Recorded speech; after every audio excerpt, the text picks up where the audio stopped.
はミティーナ・チョリータと呼んでます。ラパスの皆さんの演奏です。「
2年後の2027年に50回目を迎えます。ここで記念事業として1000人で花祭り大演奏会を行う予定です。その際に歴史を振り返る写真やプログラムの展示、また動画の編集なども考えております。そこで今年から募金活動を行う予定です。ご協力よろしくお願いいたしますということです。会場入り口の受付のところにも募金箱が置いてあります。ぜひ皆さんご協力よろしくお願いいたします。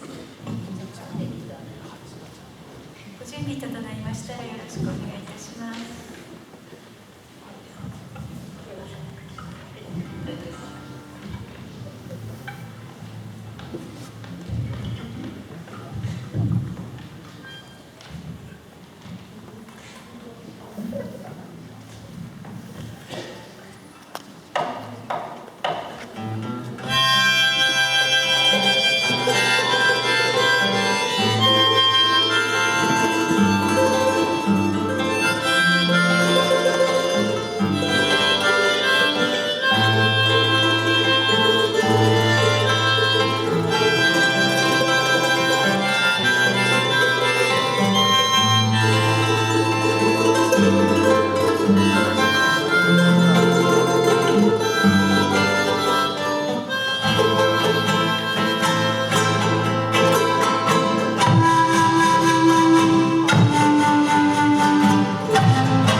の演奏でミリンダチョリータアトンデマムスをお聴きいただきました。